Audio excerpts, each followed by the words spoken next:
and we'll share all that with you so you can do as you please with them as well. Feel free to share out. And um, so we are backstage right now with AbilityMKE Now. Here we go. We get our sound all set. And we will be going live in about 20 seconds. Great.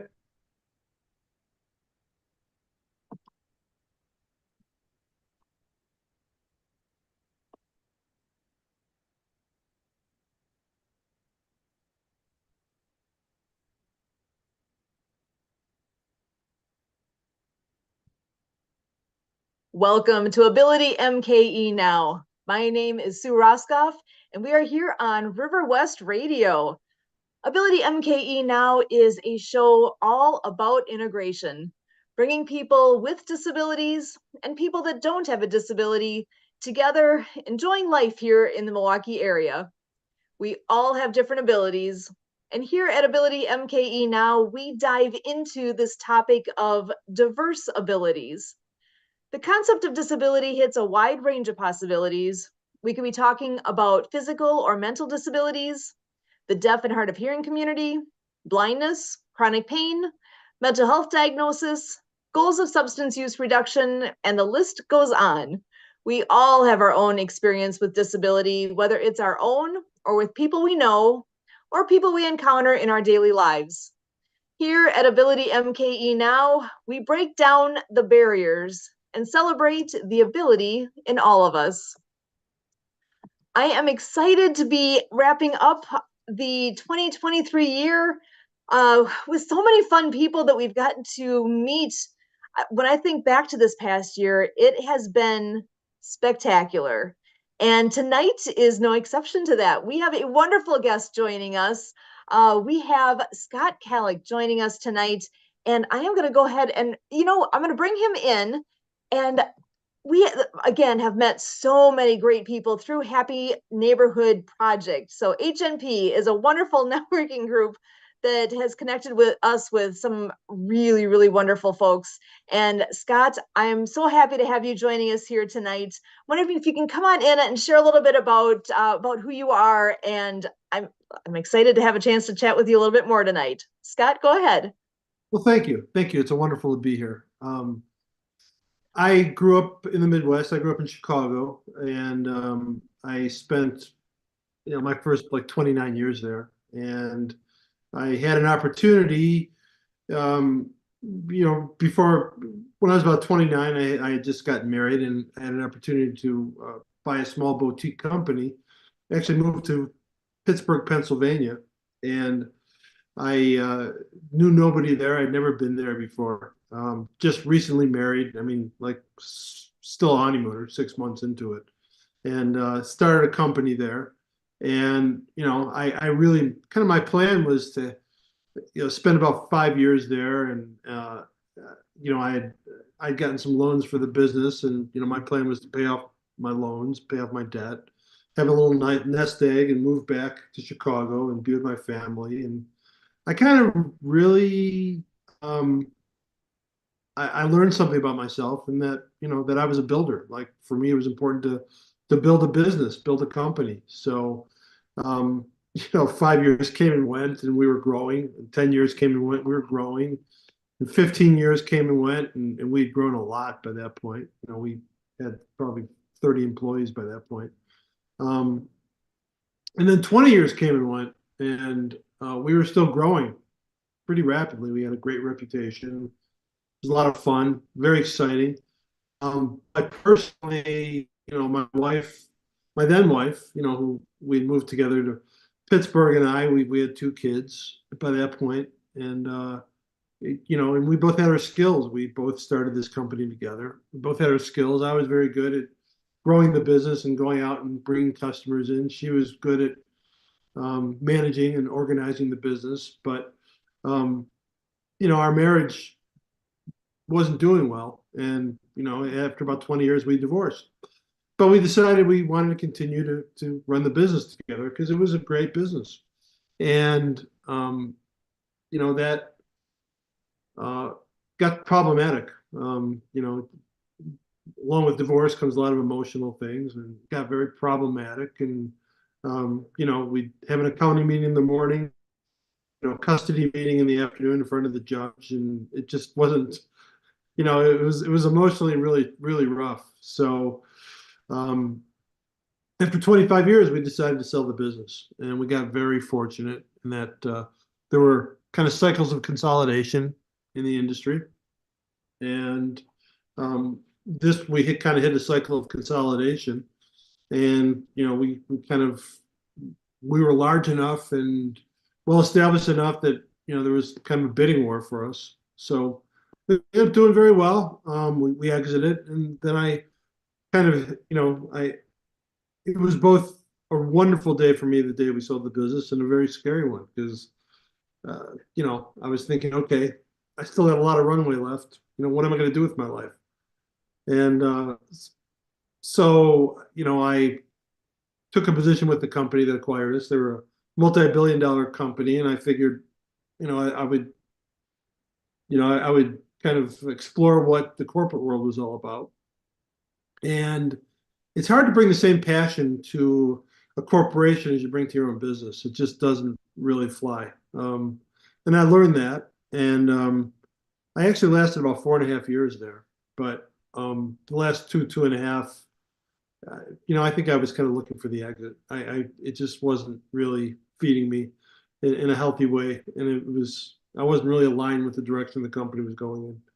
It was time. So I went back to school. I got a coaching certification, and decided I wanted to start working with startups because I had that passion to help people grow a business. And as I was doing that, I started investing with some of the companies that I was working with because they all needed funding. Um, but I found that the startup world was problematic and that it's not very stable. So I kind of pivoted and decided, to get where I am now, which is really helping more established, mature businesses, you know, take that growth step. And I now call myself a profit acceleration specialist. Excellent. I love all. It's been a great long journey that you've been on here. Yeah, no, it has been. It's been wonderful. So, along with that, I used to spend about a week or two out in Colorado skiing. I come out with my dad. We had kind of a family place out here with which we own with a couple other families, and dad got a little bit older, and he couldn't come out here anymore. And so, I told him I wanted to buy him out of his share, and which I did. But um, as it turned out, the house had kind of fallen in disrepair, and a couple of the partners didn't really want to fix it up. So I ended up buying my own place out here. We sold the other place, and when COVID hit, my plan was to spend 4 or 5 weeks a year out here. But when COVID hit, we came out. I got remarried, um, came out here, and just fell in love with it and said, okay, why only 4 or 5 weeks? So we spent about 9 months here now, which I'm just totally in love with the mountains. I love being out here. I love skiing. I'm in love with the mountains. We have a couple dogs, mountain dogs. Dogs love the mountains. So when your wife is happy and your dogs are happy, That's a great combo. right. Awesome. Oh, so I know your passion lies in with the helping startups then. What do you have any examples of success stories that you could share? Anything that stands out in your mind as far as something that you really enjoyed or you saw something happen with a company that really hit you? Well, it's a lot of what I do, when I work with, and now I still work for some startups, but now I'm working with more mature businesses. But a lot of what I do is really act as a sounding board for them. I mean, yeah, I have programs that I put them through and things that they work on, and I'm here to hold them accountable for their for getting done what they say they're going to get done. But a lot of what I do is I'm a sounding board for them, and I hold the space for them to really, you know, um, be who they are. I encourage them. I tell them they can do it because it can be a lonely journey to run a business. A lot of times it all falls on the owner. Keeping the employees happy, keeping the customers happy, keeping the banks happy.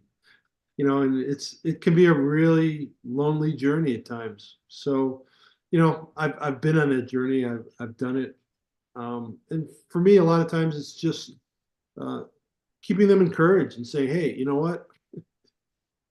You're doing a great job. These things, whatever it is, these things happen. They happen to the best of us.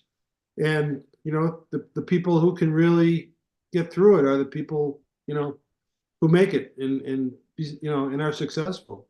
And, you know, and these people have people counting on them. They have their employees counting on them. They have their family. And when they don't make it, you know, a lot of bad things happen. Suicide, depression, um, divorce. A lot of bad things happen when a company really sputters and fails.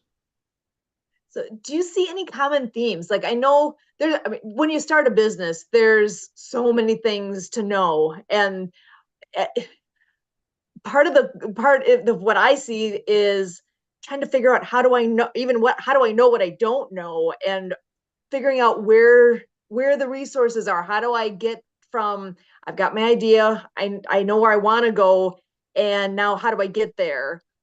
What advice do you have? You know, what I hear so often is we'll figure it out ourselves. We'll figure it out ourselves. Mm-hmm. And look, as an entrepreneur, you have to figure out a lot of stuff by yourself. You really do. I Ah, mean, and really the ones who are uber successful, who I see, are the ones who really can let their creativity flow, and look at things and try things nobody else has tried before, and approach problems in a way that nobody's done it before. Really trust themselves. But at the end of the day, there's times when you just have to trust other people and say, okay, you know what? I need some help here. And you have to trust other people and some people fall into a trap and they trust the wrong people, and that's kind of tragic. But there's good people out there. There's people who really do want to help. There's people who, are out there and are not going to take advantage. And you just really have to, you just have to trust other people. You have to put a team together. And and I'm not saying you have to hire them to bring in your company, but there's advisors, there's professionals, attorneys, CPAs, and good people, and you have to trust them. When you run something by them, that they're going to have good advice, and you don't always have to take their advice. Sometimes they don't see things as the way that you do, and it's just you have to hear a different perspective, and then you can figure out what your own perspective is. yeah, almost like a mastermind kind of a concept where because there's no way to be the master of all the pieces, because if you're in charge and know what your product is or what your service is, but that doesn't mean you're the expert at how to do my taxes now related to that, or Right. how to keep the books necessarily. It's like there's a lot of things to learn, but you don't necessarily have to be that expert. You can hire somebody, you can find a partnership somewhere. Right. And probably one of the most difficult things, and I struggled with it for 25 years, is letting go, is really trusting the people you hire, to offload some of the work and trust them to get it done the right way. Um, that's a really, really difficult thing to do. Yeah. See a lot of people struggle with that one. I struggled with it. So, and what is your number one piece of advice then that you give? Is it related to that then, to connect with others and to make that part of your plan? Well, there's a difference in what I do between consulting, and what I do is as a strategist, as a profit acceleration strategist. Um, I'm really more of a coach. So there's a difference between coaching and being a consultant. I mean, a consultant will tell someone what to do. I tend not to do that. I tend to, I want people to come to their own ideas, and do things their own way, because that's what makes them special. I like that. And actually, so that makes you good at asking the right questions along the way to make them think Right. and figure Yeah. out what they need. That's what I try to do is really stimulate them to think about what they're doing, who they're talking to. Okay. And well, and actually, I think I know Kurt's here as well tonight. He's not always with us. I'm going to go ahead and bring Kurt in as well Okay. to Let join me the let my dog. conversation. So I'm going to go ahead and ask you, Kurt, what your thoughts are here, because I know you've met Scott before. You've had a chance to have conversations prior to tonight. So, did you have any questions that you wanted to ask right away, or thoughts you want to share? Uh, yes. Scott, when I think of, profit acceleration and, we're in there coaching another person and, they have their own ideas about the business. There's a reason they started the business. There's a lot of moving parts. The idea is it's a business, and I kind of use the play on words. Are you keeping to the business or is it becoming busyness? And so to me, the value in your coaching to me is in the predictability of your services, and the predictability would be for the one you're coaching, the business person you're coaching, because, you know, that's where in the field you are that, business people keep going to a coach like yourself because, they invest in your services and they take the time to meet with you because by the time you're done with the process, you have a technique, a process, a style in how you do it. And, in like personal coaching or whatever, it's like helping a person be the best version of themselves. Right. So to me, it's like as a coach, you're helping that entrepreneur shape the best version of their brainchild or, that entity. Kind of how does predictability come into it? That it's a lot of good talk, you're putting a lot of stuff out there, but how is it predictable that now I'm going to get a profit, accelerate profits because I met with you? No, it's a great question. Um, I actually have a 22-point platform that I work on, which takes businesses through 22 different strategies and their business strategies. And I look to, work with them probably 3 to 4 strategies at a time to get some incremental growth for their company. Um, and if you can get 5 to 10% on each of the strategies at one time, you get a compound effect. So, it, if you're working with, if I'm working with them on 3 strategies at a time, and let's just say I can help them grow 5% of their business using these strategies, you'd think 5 plus 5 plus 5 would equal 15, but because they actually compound on one another, it it's actually a much larger impact than that on the business. And then I work with them to grow controllably. If you're growing by 25-30%, but you're bringing on expenses at 40 or 50%, it's not going to work. So you have to grow controllably. Nice. Yeah. To have somebody, I almost envisioning a little bit like Big Brother is helping to watch, make sure they're growing and doing the right things that they're supposed to do along the way, much like a Big Brother would, which is a comforting piece, right?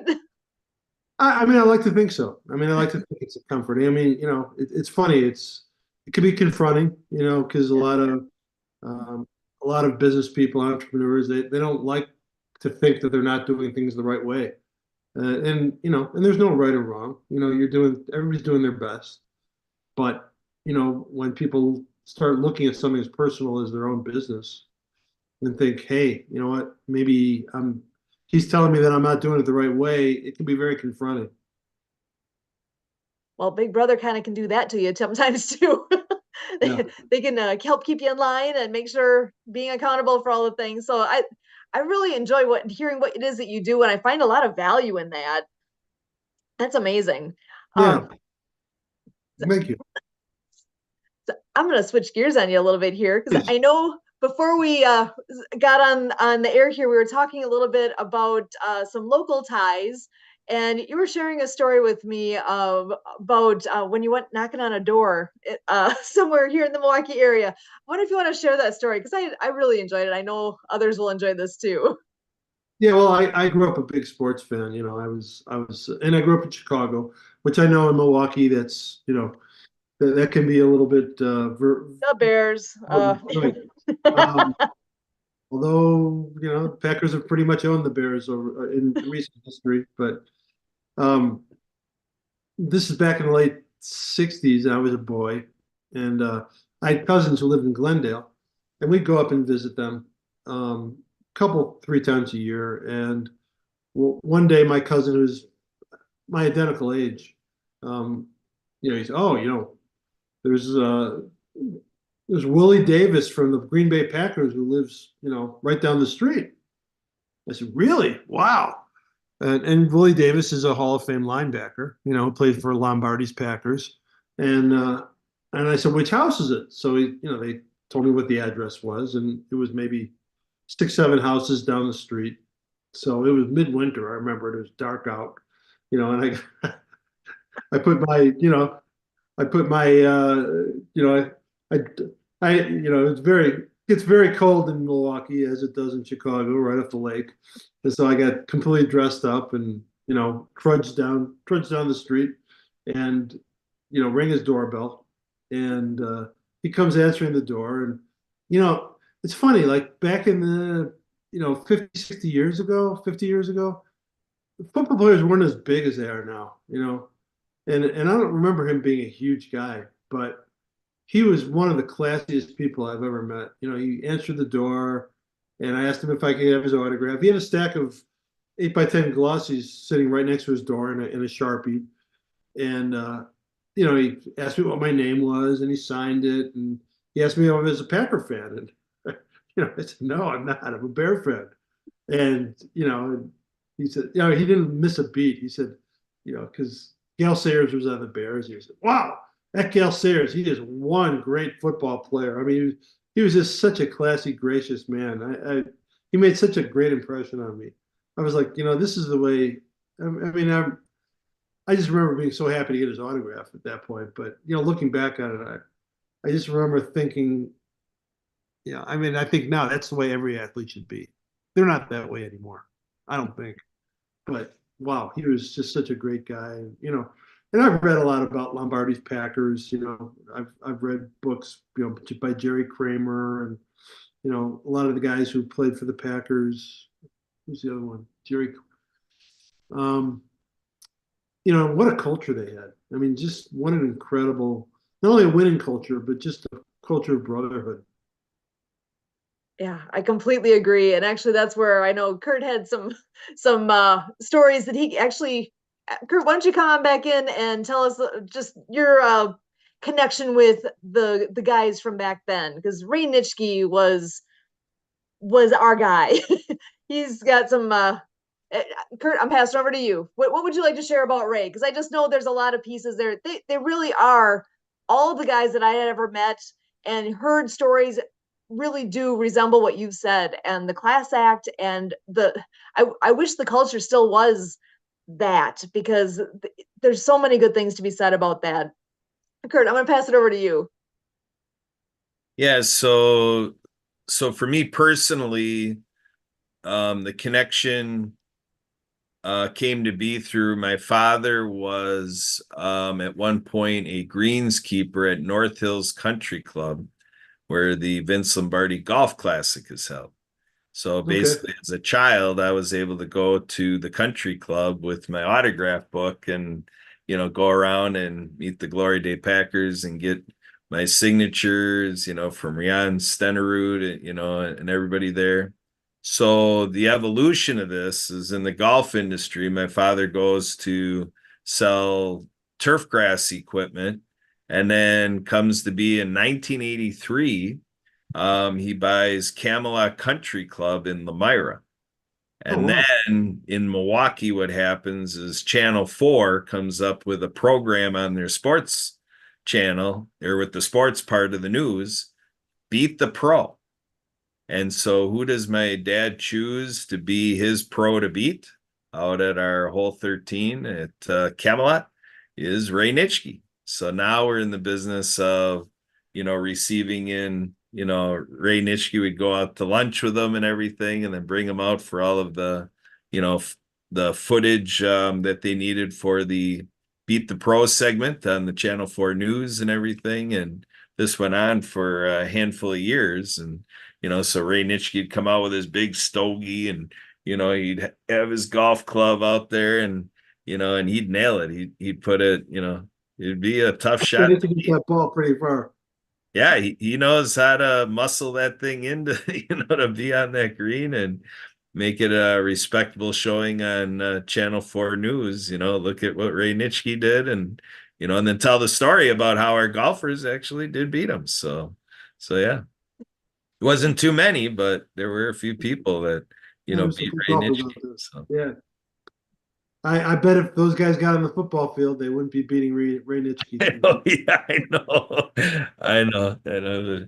It just adds it was a great program. Beat the Pro, Channel 4, and for those golfers that, that was quite a thing that they went home with. Like, hey, I beat Ray Nitschke. So yeah, great program. So Yeah, yeah, I mean, go ahead. I'm sorry. Go yeah. ahead. Well, the one thing that he would always talk about, visiting with them, and then even with his talking. I mean, the other thing I did at one point was my father was a district governor, so he had to run a district conference, and he brought me in to introduce Ray, at the Lions conference or convention, the Lions Okay. convention. So that was a big honor, and actually learned more about Ray, because that now I'm introducing him, so I had to go through all of his accolades and be able to properly represent everything that Ray accomplished in his career and so forth. So You know, yeah. I did want to just I did want to just tweak the channel a little bit, because this is about you're a station about disabilities, and I had my first cousin who I spent a lot of time with growing up. He was pretty severely disabled, and I spent a lot of time with him. And he's a little bit younger than I was. He was both physically and mentally challenged. Very sweet, very sweet boy. Didn't live a long life. I think he died of AIDS when he was about 30. But he was part of our family. He was loved. He was accepted. Um, Pretty much when I was with my cousin, my older cousin, who was his older brother, we went everywhere together. We did everything together. So I really did spend a lot of time with him, and I have a lot of memories of him. Yeah. And it's interesting, isn't it, when you have that type of interaction, and I'm going to say exposure to somebody with differing abilities like that, it changes your perspective on when you're out and about in your daily life. Because I know I didn't have a whole lot of experience that way when I was young, so it's one of those where your experiences really shape who you are along the way. Oh, 100%. And he was just accepted. I mean, we just accepted him for, who he was and what he was like. And, you know, fortunately, I think fortunately he had us, and he strayed a little bit later in his life. He had a young life, but um, fell in with a rough crowd. But I did spend a lot of time with him, and um, and I feel bad. I never, when you're young like that, you never really have the chance. I never really have the chance to say, "Hey, I love you. You're part of my family. I love you." But I wish, looking back on it, I wish I really had that opportunity. Well, and that's something where your actions would show, and I'm sure he did know. I'm so glad to have had the chance to have you with us here tonight, Scott. And with for Ability MKE Now, we thank you. No, thank you for this opportunity. I really enjoyed it, and thank you for what you do. You really bring a lot of awareness to this, and thank you so much. Awesome. thrilled that you've been here and been able to share all this. I've truly enjoyed this chance, and I I hope you have a chance